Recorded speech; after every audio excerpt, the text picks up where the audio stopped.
আসসালামু আলাইকুম সবাইকে। HSC 26 batch. আমরা ছোটবেলায় একটা ফ্রেজ পড়তাম যে বার্কিং ডগ সেলডম বাইটস। ঘেউ ঘেউ করলে, যে কুকুর বেশি ঘেউ ঘেউ করে সে কামড়ায় না।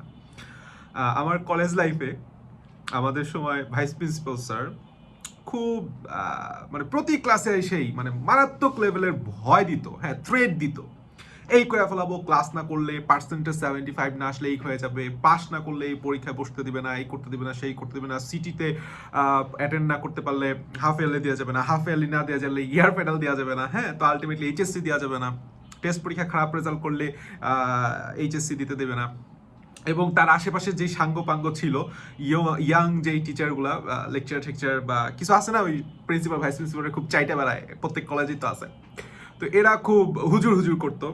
তো প্রতি মানে আমাদের আমার স্টিল মনে আছে প্রথম 6 মাস আমি খুব ভয়ের মধ্যে কাটাইছি, যে এত পরিমাণে থ্রেট পাইছি যে কলেজ যাইতে হবে, কলেজ না গেলে পাশ করা হবে না, পরীক্ষায় বসতে দেবে না, এত কিছু। আলটিমেটলি সব হচ্ছে ভোগাস কথাবার্তা। টেস্ট পরীক্ষায় আমার পিছনের জন বা পিছনের জনই সাদা খাতা জমা দিছিল, আমার স্টিল মনে আছে। অ্যান্ড সেও বললাম এইচএসসি পরীক্ষা দিতে বসছে, ঠিক আছে, যে একদিনও ক্লাস করে না সেও ওই টেস্টে বসছে। তো যাই হোক, এইচএসসি 26 ব্যাচ, তোমাদের সামনে এইচএসসি পরীক্ষা। এখন এইটা নিয়ে বিশাল ক্যাচাল ম্যাচাল সব কিছু হইতেছে, কিন্তু কিছু ফ্যাক্ট আমি তোমাদের বলি, সেটা হচ্ছে অ্যানালাইসিসের মাধ্যমে বলি, লজিকের মাধ্যমে বলি। 2017 সালে সাধারণত 38,000 A+ পাইছিল, যখন ফুল সিলেবাসের সিনারিওটা আমি বলতেছি। 17 সালে, 18 সালে সেটা কমে গেল প্রায় 30,000, মানে 8,000 নাই হয়ে গেছে, 30,000 A+ আসলো। 19 সালে সম্ভবত এটা 47 বা 48,000-এ আবার একটু সার্জ আসছিল। আফটার 20 ব্যাচ তো জেএসসি আর এসএসসি মিলাই করছিল, যে জন্য প্রায় 1.5 লাখ না কত, প্রায় লক্ষ লক্ষ শিক্ষার্থী A+ পাইছিল, সেটা আলাদা কথা। তো আফটার 20 ব্যাচ এইচএসসি 26 ব্যাচ খুব একটা স্ট্রং ব্যাচ হইতে চাইতেছে, একদিক থেকে যে তারা ফুল সিলেবাসে পরীক্ষা দিবে।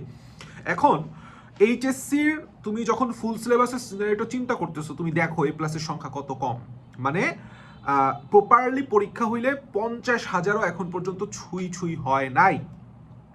আরেকটা বিষয় হচ্ছে, তাহলে এবার যদি ফুল সিলেবাসে যেহেতু পরীক্ষা হচ্ছে, তাই এবার যদি কোশ্চেনটা স্ট্যান্ডার্ড হয় তাহলে A+ বললাম কমবে, এটা স্বাভাবিক। কিন্তু এইটা নিয়ে ভয় পাওয়ার কিছু নাই, এটা অ্যাবনর্মাল কিছু নেই, এটা খুব স্বাভাবিক বিষয়। আগে যখন ফুল সিলেবাসে পরীক্ষা হইতো A+-এর সংখ্যা এমনই হইতো। কিন্তু এইটা নিয়ে আমি দেখতেছি অনলাইনে খুব ভীতিকর একটা থ্রেটেন অবস্থা, পরীক্ষা হার্ড হবে, এই হবে সেই হবে। তোমাকে আমি একটা সুন্দর উদাহরণ দিই, এবং এটা নিয়ে আসলে আমাদের কিছু কিছু উদ্ভট উন্মাদ কি বলবো, মানে তারা ভাবে সবসময় লাফায় সব কিছু করা যায়, সবসময় নকল সলভ করে। এটা ভাই 2001 সাল না, 2002 সাল না, 2008, 9, 10 সাল না। তারা অনেকেই ভাবে যে কোচিং অফ করে দিলে A+ সংখ্যা বাইরে যাবে। না ভাই, বাংলাদেশের প্রেক্ষাপটে আপনি অনেক কিছুই খালি ওই হেলিকপ্টার দিয়ে মেনটেন করতে পারবেন না। এখানে স্টুডেন্টের সাইকোলজির অনেক বিষয় আছে। তো তোমাদের যারা এইচএসসি 26 ব্যাচ আসো, তোমাদের আমি একটা জিনিস একটু বলি, আমার পক্ষ থেকে একটু শুনো। সেটা হচ্ছে এবারের পরীক্ষাটা ওয়ান কাইন্ড অফ আমার কাছে মনে হচ্ছে 2018 সালের মতো হতে পারে। 18 সালে কি হয়েছিল, একটা কম্বাইন্ড হয়েছিল, সাধারণত দুইটা বোর্ড, আমার যতদূর মনে পড়ে দুইটা প্রশ্ন সেটের আন্ডারে হয়েছিল, ঠিক আছে। তো এবার যেহেতু কম্বাইন্ড, হয়তো বা দুইটা সেটের পরিবর্তে, মানে তখন 8টা বোর্ড 2টা প্রশ্নের পরীক্ষা দিচ্ছিল কম্বাইন্ড, এবার হয়তো বা একটা প্রশ্নের পরীক্ষা দিবে। যখন এরকম করে কম্বাইন করা হয় তখন সাধারণত প্রশ্নটাকে স্ট্যান্ডার্ড করা হয়। কথা বুঝে আসছে? তবে প্রশ্ন কঠিন হবে এইটা সম্পূর্ণ ভুল কথা, আমি আবারও বলতেছি সম্পূর্ণ ভুল কথা। 2018 সালের একটা সেট কোশ্চেন তুমি দেখো, কোশ্চেনটা স্ট্যান্ডার্ড, মানে ওই যে তুমি ওয়ান শট পড়ে তুমি জিপিএ 5 পাবা না। জিপিএ 5 পাইতে হইলে তোমাকে অ্যাকচুয়ালি পড়ালেখাটা করতে হবে। 2 বছর পড়ালেখা যারা করছো, শেষে আইসে পূর্ণাঙ্গ একটা প্রস্তুতি তোমার হয়েছে, একটা ভালো রিভিশন দিতে পারছো, এবং ট্রিকি কোশ্চেন তুমি সলভ করতে পারো, এই অ্যাবিলিটি তোমার মধ্যে আছে, তারা ইনশাল্লাহ ভালো রেজাল্ট করবে ইনশাল্লাহ। প্রশ্ন এক্সট্রা হার্ড হবে না, আমি আবারও বলতেছি, প্রশ্ন এক্সট্রা হার্ড হবে না ইনশাল্লাহ হবেই না। কারণ কি ভাই, প্রশ্ন যে কঠিন হবে না আপনি বলতেছেন, কারণ কি? এডুকেশন তো আসলে অনেক সিন্ডিকেটের বিষয়। দেখো, একটা নির্দিষ্ট পরিমাণ স্টুডেন্টকে বললাম তোমার পাস করাইতেই হবে, আদারওয়াইজ দেশের এডুকেশনাল সিস্টেম একটা ব্যর্থ এডুকেশনাল সিস্টেম হিসেবে মানে সারা বিশ্বে বলো বা দেশের মধ্যে মেইনস্ট্রিম মিডিয়া বলো সব জায়গায় ব্যাপক সমালোচিত হবে, তাই না? তাহলে এই সমালোচনাটা বললাম নতুন সরকারের পক্ষে ডিফেন্ড করা খুব টাফ, স্পেশালি বিএনপি, যারা এগেনস্টে অনেক ধরনের কথা, মানে বিএনপি কিছু না করলেও অনেক নাম হয়ে যায় অনেক ক্ষেত্রে। সো এখানে জিনিস তোমার বুঝতে হবে, তুমি যদি এখন এডুকেশনের উপর বেশি লাফালাফি করো, হয়তোবা শিক্ষামন্ত্রী সাহেব হয়তো বেশি লাফাচ্ছে, বাট আলটিমেটলি তার কাজের কাজ, ওই যে বললাম না অনেক থ্রেট দেখাচ্ছে, বাট আলটিমেটলি কাজের কাজ তল দিয়ে বললাম ওই আগের মতোই হয়েছে। তো বিষয়টা ওরকমই, প্রশ্নপত্র তুমি যদি বেশি কঠিন করে ফেলাইতে চাও তাহলে বলো একটা বড় সড়ো ধস নামবে পাশের বেলায়। তুমি জিপিএ 5 নিয়ে হয়তো বা অনেকের কোনো মাথা ব্যথা নাই, তাদের মাথা ব্যথা পাস নেই, এরকম স্টুডেন্ট সংখ্যা অনেক, অ্যারাউন্ড 50%। তাহলে যারা পাস করবে তাদের জাস্ট পাস করতে হবে, তাদের জন্য প্রশ্ন যদি কঠিন হয়ে যায় তাহলে বললাম তারা ফেল করে ফেলাবে।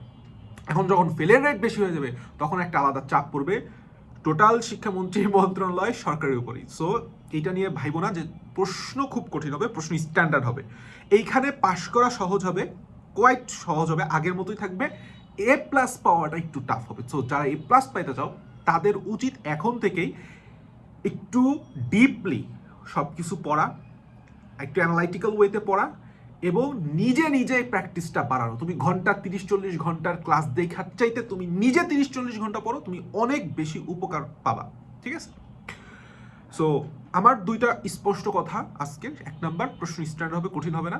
প্রশ্নপত্র তোমার যদি মানে সহজ করতে চাও পরীক্ষায়, তাহলে এখন থেকে একটু নিজে প্রিপারেশনটা বাড়াও, এই কোর্স সেই কোর্স অনেক করছো, নিজের উপর কনফিডেন্স রেখে কনফিডেন্টলি সামনের দিকে আগাও, যে ঠিক আছে আমি পারতেছি না, তাহলে আমি সবসময় কি ভাবতাম, আমি পারতেছি না তাহলে এইটা অবশ্যই অন্য কেউ একজন পারতেছে, তাহলে এইটা আমার দোষ, তাহলে আমি আরো বেশি পরিমাণ পড়ি।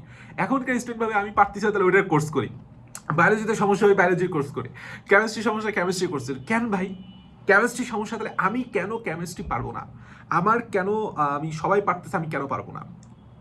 ইমেন্স লেভেলের প্লেলিস্ট আছে ইউটিউবে, ভালো ভালো প্লেলিস্ট আছে।